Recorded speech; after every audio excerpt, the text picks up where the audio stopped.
Vadiwa vateereri tadzoka zvekare nechimwe chirongwa pano paZim Facebook Secrets and Confessions. Tapinda mumwedzi waDhisemba, ikisimusi seifikile, asi tinoda kungotenda Mwari nekuti vakatichengetedza kubva gore richitanga. Iko zvino gore ratova pedyo nekuti richipera. Kune avo vachazotravela vachifamba nedzimotokari nengoro dzemoto, tinokumbirawo kuti kana mofamba, please make sure kuti whenever you feel like you are tired, please take a recess.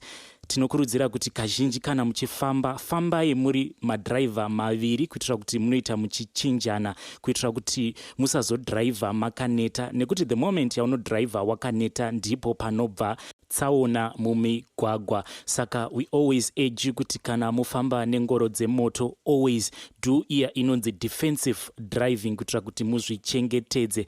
Uye zvekare, do not drink and drive. Kana madhakwa aiwa chibva mararai kubhawa ikoko, musazvipfurira muchiti aiwa pamba padhuze ndinongodhiraivha, nekuti shuwa mwedzi waDhisemba wakashata. Regai tibva tapinda mumasecrets nemaconfessions edu emuzuva ranhasi. Hanzi makadi amanesha Mwari, ini ndinoda kureururawo kuti ini ndinoita basa rekusevhisa vakadzi vevanhu nevasikana, kunyanya vaya vasingagutswi pabonde nevarume vavo. Ini ndinoita basa rekusevhisa vanhu ava. Sometimes pamwedzi ndinokwanisa kusevhisa vakadzi vanosvika kuma200 zvichisanganisira nevasikana, uye handirambiwi. Wese wandinenge ndataura naye kazhinji anobvuma nekuti ndine sweet tongue. Saka izvi ndizvo zvandinoita. Kune avo vanoda, please mukomanashi vaudzei kuti vauye kuinbox kwangu. Thanks kune vose vachanzwa. Ndiyo yanga iri nyaya yaHaidhi. Handizivi kuti Haidhi apa iconfession here kana kuti munhu ari kutomaketawo basa rake raanoita. Regai tibva taenda panyaya yedu inotevera. Hanzi, hello mukomanashi, ini ndiri kuda kureurura kuti ndinopfeka mabhurugwa emudzimai wangu. Zvandinozviitira ini handitozivi. Dzimwe nguva ndinotobuda kuenda kubasa ndakaviga bhurugwa remukadzi wangu ndozopfeka ndiri mutoileti yekubasa. Kazhinji ndinozotodzosa penti racho kana mudzimai wangu ava kutsvakana nebhurugwa rake, asi she doesn't suspect kuti ndiwo unhu hwangu. Zvakatanga ndichine 19 years. Ndaiti kana ndikaona bhurugwa remunhukadzi riri pawaya, ndaienda ipapo ndobva ndatanga kurinhuhwidza, especially avo anenge asina kuwachiwa. Ndinofarira kumanhuhwidza, but handisi uye handiiti zvechingochani. Ndiri munhu anotodisa vanhukadzi. Mukomanashi, iyi ndiyo yanguwo secret. Vedare hanzi naHaidhi, ini ndinofarira kufamba ndichitsvaka panenge pakayanikwa mabhurugwa evanhukadzi ndotanga kunhuhwidza. Izvi ndizvo zvinoyera, zvinotyisa, zvinoda kufumurwa. Ameno kuti munozvionawo sei? Konai mukoma mukabatwa muri pawaya muchinhuhwidza mapenti evanhukadzi, mungasarohwa mukafa here?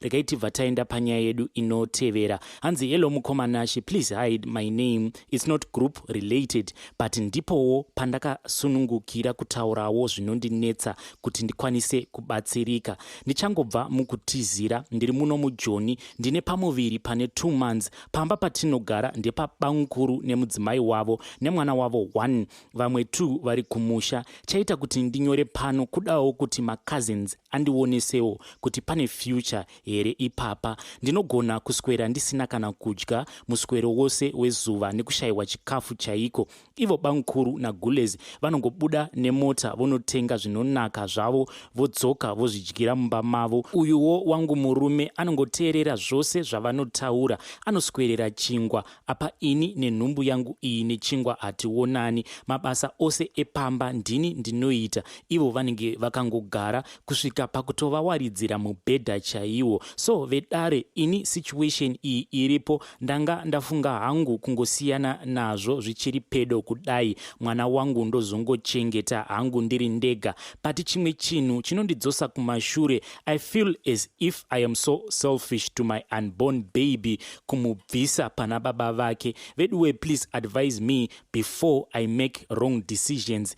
Kubvisa Nhumbu handisi kuda, mwana wangu ndinomuda. I'm just asking for advices. Ndiyo yanga iri nyaya yaHaidhi, asi vanhuwe tikagaragara ngatisazodaro. Shuwa ndipo paya pamunozonzwa munhu achiti ini ndakavengwa yakatengwa kubva ichiri nhumbu. Shuwa mungaitira munhu utsinye ane pamuviri kuti oswerera chingwa. Apa kana imi monzwa nzara, mobuda henyu nemotikari yenyu munotenga tunonaka, modzoka mozvidyira henyu makazvivharira. Musadaro vedu we, musadaro vedu we. Regai tibva taenda panyaya yedu inotevera. Hanzi mukoma Nashi muri sei zvenyu? Ini ndashandisa ghost account. Hanzi anodyiwa haatauri, but ini ndazosvika pakutaura kuti ndazopererwa nemazano. Ndine mukadzi wandiri kudanana naye, takasangana muno mujoni, saka ndainge ndamuti ini ndinoda kukuroora because mari yacho yaiva iripo, but akangotsika-tsika kudzamara. Tazongotumira 7,000 rands iya kuvabereki vake. So zvakati zvadaro ndakamuti chigara neni, asi iye haadi, anongoda kugara kustay in kwake achingouya kumba kwangu neFriday obva adzokera kubasa kwake neSunday. Saka kana ndikaronda kwatakabva ndinoona kuti munhu uyu munhu wekuti anogara aine maprograms ekumusha. Kungouya kwandiri paweekend mamessages ake ekumusha ndeekungoronga maprograms anenge achibva kuvabereki vake. Mwanangu, kuno kunoda kuvakwa chirugwi, kuno kunoda kurimwa, kunodiwa chikafu. Nyaya dzacho hadziperi. Kana neni ndinobva ndatoshaya feeling yebonde nekuda kwemaprograms anenge achingotaurwa. Chazoita kuti ndinyore, it's because ndinoda help kuti pane chiripo here apa, because nezuro aiva kumba sema weekends ose, but ainge achingoti vanhurume never trust. Ini munhurume sisi handibati, handina nguva yakapesana semakumbo edhadha. Apa anenge ari phone call nasisi vake. So ndidzo nyaya dzake idzodzo dzekungoronga ari ega kana kungoshora vanhurume. Ndoitawo sei kuti ndikwanise kuenjoya relationship yangu iyi? Ndiyo yanga iri nyaya yaHaidi. Hanzi munhu wandiri kudanana naye anongouya kumba for my sleepovers, asi kana ariko kumba nyaya dzake dzinenge dzingori dzekuronga, achingorongera kumusha kwavo chete. Regai tibva taenda panyaya yedu inotevera.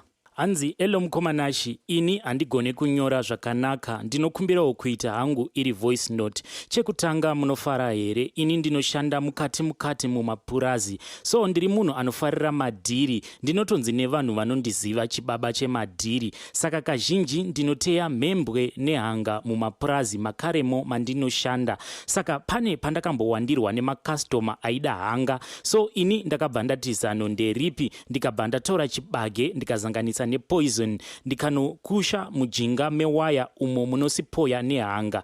Ndakazodzokera kuya zuva rovira, akomana ndakabva ndaita kubvunda zvekuti ndakanowira mugoronga nebhasikoro randaichovha. Chainge chandirovesa nehana mufiro wainge wakaita hanga idzi. Dzaiva dzakaita sedzakayanikwa muchidust road chinofamba nemurungu wedu achipatrola mupurazi rake. Ndakatanga ndichikanda hanga dziya musaga, but after ndazadza masaga aikwana iwo kuita 5 nehanga, ndakabva ndaona kuti apa zvainge zvadhakwa. Apa ndainge ndabva mukubonderesa tractor remurungu. Iniwo ndiri munhu anosvuta fodya iya inonzi BB kana kuti chimonera. Kazhinji ndinosanganisa fodya iyi nembanje. Saka musi wandakabonderesa tractor iyi kwaipisa zvekuti pasi paita sekunge pari kudikitira. Saka ndaitova busy zvangu kudheza munda. Saka ndaiti kana ndodheza ndaibva ndamboti rarei zvishoma ndozomuka kana ndasvika kumacheto kwemunda, but ndakazorara zvekuti ndakapepuka ndatowira mukarukova kari padhuze nemunda wandairima. Ndakaita laki rekuti tractor yakanorovera pane umwe musiringa, zvakatadzisa kuti isanyura mumvura, but murungu uyu akapopota. Saka pandakaona kuti ndainge ndauraya sango rose rehanga, ndakabva ndatiza ndikanowana basa pane umwe murungu.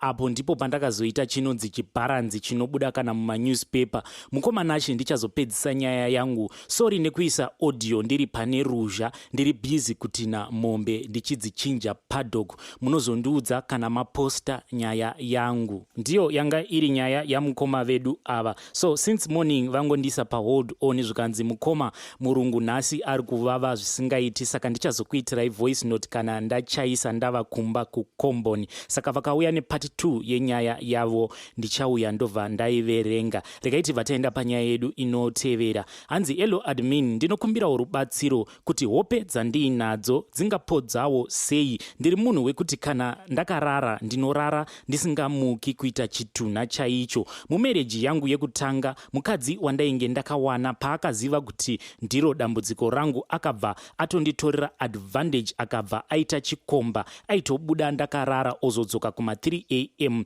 I later discovered this pandaizopepuka nelaki ndowana kuti mumba mainge musina munhu. Akazoreurura kuti aiva nechikomba, tikabva tarambana, but hope dzakaramba kupera. Kana dzikangoti 8 pm ndinotanga kutsumwaira. Ndakatomboitira weti mudhishi rekugezera maoko mushure mekunge ndabatwa nehope. Mudzimai wangu wandinaye izvezvi achibika, saka paakazoti chimukai mudye, ini ndakangomuka ndikabva ndatora dhishi riya ndikabva ndatanga kuitira weti mariri, ndichifunga kuti zvimwe kuda yaiva chemba. Zvinhu izvi zvinondibvisa chimiro kumudzimai wandiinaye, ndosaka ndapoterawo kwamuri ndichitsvaka rubatsiro. Ndiyo yanga iri confession yaHaidhi. Handizive kuti vedare tingamubatsira sei Haidhi uyu. Ini maonero angu ndekuti kana Haidhi ari munhu wekuti anonyanya kujairirwa nehope, maybe akazama kunwawo makofi at night, zvimwe kuda zvinokwanisa kumubatsira kuti zviite zvichidzinga hope. Zvakangooma vedu we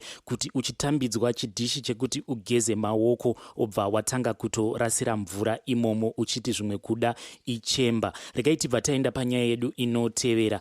Anzi Elonashi, ini ndinodawo kureurura kuti ini ndakapushisa vanatsano vangu mota yangu ndichivanyepera kuti yainge yakafa. Ndaingoti kana ndikati fambei ndobva ndadzima mota, vanatsano vobva vaburuka votanga kupusha mota iya. Ndaiti kana vava kutanga kupusha mota, ini ndaibva ndatsika mabreki kuti mota ireme. Ndakazotarisa neparear view mirror ndikaona kuti tsano vainge vaita kuremberera nekuneta, ndipo pandakazomutsa motikari. Ndiyo yanga iri confession yemukuwasha. Hanzi ndaingoda hangu kungowachisa vanatsano ndikavapushisa motikari. Asi mubvunzo wangu kwauri Haidhi unoti, ko ipapo pawaizotsika mabreki emotikari vanatsano vaisaona here kuti mabreki lights aita on? Regai tibva taenda panyaya yedu inotevera. Hanzi elo, inini ndiri Haidhi, ndiri kukumbirawo kubvunza nekuti ini ndapererwa kusvika pekupedzisira. Ndiri mukomana ane makore 18 ekuberekwa. Ndinogara namukoma namai guru. Mukoma pavanoenda kubasa manheru oga oga gulezi vanopinda murumu mangu vasina kupfeka vachida kurara neni. Chero ndichigeza vanondipindira. Mukoma ndakambovaudza, ivo vakangoti ini ndichaita plan ubve pamba pacho. Ndapererwa hama kuti ini ndoita sei, hama pakaipa. Ndingaitawo sei? Ndinokumbirawo kuti mundibatsirewo. Ndinotenda kune vose vachandibatsira. Regai tibva taenda panyaya yedu inotevera. Haidhi akaposta as anonymous. Hanzi elo mukoma, nyaya yangu yakadai. Ini ndine murume nevana vaviri nemimba. Kugara kwese uku ini nemurume wangu tainge takaroorana zvakanaka. So dambudziko rakatanga murume wangu paakazoona ma-SMS kuFacebook, vanhu vachibvunza kuti ko why usingaposti mapictures ako uine murume wako. Ini ndikabva ndati handina, nekuti ndainge ndichitongoseka hangu. Habi akabva anditi nguva yose ini ndaingofungidzira kuti ndine mhuri, but iwewe uri busy kuita basa rekutsvaka varume kuFacebook. I tried to explain but iye haana kukwanisa kuzvinzwisisa. So since that day hatina nyaya, hatiseke tose, but mari anondipa, chero chandataura anoita, vana anondichengetera, tinorarama a good life, but mumba hamusisina mufaro, hamuchina bonde. Tinogona kutoita a month tisina kana kuita bonde, apa mimba ine 6 months. Ndodiko hama nenyaya yangu iyi. Ndiyo yanga iri nyaya yavahanzvadzi vedu ava vakafleta on Facebook vakabva vabatwa. So kwamuri vahanzvadzi ndinongoti the ball is now in your court, nekuti ndimi makakonzeresa kuti pakati penyu pasava netrust. So you have to do everything that is within your powers kuti muchiumbiridza trust iya, kuitira kuti murume wenyu achitangidze zvikari kukutrustai. Make sure kuti mabvisa mapasswords pamafoni enyu. Make sure kuti he has access to your Facebook, to your WhatsApp, so that he can trust you again. Let's hope hope kuti everything is going to work out for the better. Regai tibva taenda panyaya yedu inotevera. So the following message yapinda ndichiverenga confessions for YouTube. Hanzi elo mukomanashi, ini ndinodawo kubatsirwawo nemazano. Ndiri mukomana ane makore 27 ekuberekwa. Dambudziko rangu riri pakuti ndine mukadzi wandiri kufambidzana naye. Nhau yangu ndiye kuti nhengo yangu iri kuburitsa urwa. Ndoitawo sei? Ingava iri siki here? Please post for me. Thanks kune vose vachabatsira. Ndiyo yanga iri nyaya yaHaidhi. Hanzi ndiri kubuda urwa panhengo yangu. Kwauri Haidhi ndinongoti kana zvanga zvichibvira dai wamhanya kuchipatara ukwanise kunoongororwa kuti chii chiri kukonzeresa kuti urwa hubude panhengo yako, zvimwe kuda isiki yedrop. Regai tibva taenda panyaya yedu inotevera. Hanzi Elonashi, please post for me as Haidhi. Ndauyawo neconfession yangu ndichitsvaka rubatsiro. At the same time ini ndiri mudzimai ane makore 26. I am married, but dambudziko ranetsa imbereko. Mumba mangu hamusisina kana rugare, asi chinogona kunge chiri kukonzeresa dambudziko ndiri kuchiziva, asi kuti ndidudze imba yangu inokwanisa kuparara nhasi chaiye. Ini mukomanashi ndakatanga kuziva vanhurume at the age of 16 ndichiri mudikisa. Ndichitanga kurara nevarume, it was because of the people vandaitamba navo vaiva vahombe kwandiri. Saka pazviito ndaingoitawo zvaienderana nevanhu vandaitamba navo. Ndakazoti ndaziva varume kudaro ndakatanga kuti ndaiti ndikaita nhumbu ndaibvisa. Ndakati ndaita 3 abortions. Someone else advised me to take family planning, but ndakaramba because ndainzwa kuti kana ukanwa family planning uchiri musikana hauzozvari zvekare. Saka ndaingobvisa hangu nhumbu. Ndikaona ndajamba period ndaibva ndaita remedy ndobva ndabvisa, because patime yacho ndaiona kuti ndainge ndisati ndava kuda zvemwana, kozi ndaida kuzvifarira ndisina kana chaindivhiringa. Nhumbu dzandakabvisa dzandinonyatsorangarira nevaridzi vacho i8. Ndainge ndisina nhumbu inokwanisa kusvika 3 months. Ndaimwa zvangu mishonga yobva yangobva nhumbu yacho. Ndiyowo confession yangu iyi mukomanashi. Dambudziko rangu zvino ndeiri. Now ndava mumba dzava 3 years now, but mwana waramba. Ndaenda kun'anga nekumaprofita, but zvese zvaramba. Apa mumba mava kupisa, hamusi kunakidza nenyaya yekushayikwa kwemwana. Ini deep down inside ndiri kuzvibvunza kuti saka kusabata kwenhumbu kureva kuti handichazvara here, oro Mwari vafunga havo kundirova neshamu inorwadza kudai. Please help me. Vangavawo neidea kuti ndingaitawo sei kuti zviite. Kutanga ndapupura kudai kuti zvimwe kuda mukaziva chokwadi munokwanisawo kuzondipawo help inoenderana nedambudziko rangu. Ndatenda. Ndiyo yanga iri confession yemwanasikana uyu. Hanzi ndakabvisa nhumbu dzandinokwanisa kuverenga dzinokwanisa idzo kuita 8. Zvakangooma veduwe. Saka Haidhi uyu already ndakamupa imwe remedy yandakapiwawo neavo vanoita zvemiti nesora inorapa. Saka I hope kuti it is going to work out for Haidhi. So that recipe nenhau yekuti vanhu vazhinji vari kungoramba vachiuya vachiti mukomanashi tiri kukumbirawo recipe iyo, sezvo pane umwe Haidhi akakwanisa kutobatira pamuviri. What I'm going to do, ndichaverenga recipe iyoyo ndobva ndaiuploada pano paYouTube free of charge. Regai tibva taendawo pane imwe confession inotevera. Hanzi Elonashi, please post for me as Haidhi. I am a woman aged 35. I am married, but marriage yangu ndiye kufojera chaiko. Ini murume wangu ane makore 25. Tine mwana 1 tese atova ne3 years. Ini ndiri munhu akambofara hake kutomboita pfambi yemubhawa chaiyo yaizivikanwa nembiri kwete diki but mbiri hombe yechihure. Muviri wangu chaiwo utori nembonje, mavanga emapanga nemabhodhoro, kurwa kubhawa, uye nditoriwo nevandakakuvadza, vamwe zvimwe kuda vakatofa chaiko. Ndakajola kusvika ndaakuona kuti now ndava kuda pekuzororera, ndivakewo musha ndigowana pekuchengetera vazukuru, ndichizoroorwa nechirume changu ichi. Akatanga ari client yangu kubhawa kusvika ndazofunga kumuisira mupfuwira, ndokutotanga kudanana kusvika pakuroorana. Takaita mwana wedu 1. Vanhu vakandibvunza kuti ndine makore mangani. Ndinotozviita chanana chine 24 years, but ndiri chembere, hohonwa chaiyo yadonha matama zvinonyatsoonekwa nemunhu wese kuti ndakura. Chero ini ndinotozviona ndega mugirazi kuti ndakura, but nekuda kweeji yemurume wangu ndinonyepa makore zvisingaiti. Murume wangu anoshanda kumaChina, so tinogara pakomboni. Vamwe varume vechidiki vakaunza vakadzi vavo, ndinotorwadziwa zvisingaite. Ndinenge ndichitya kutorerwa murume wangu, saka zvandinoita ndinongoita makuhwa ekupomera vakadzi vaye,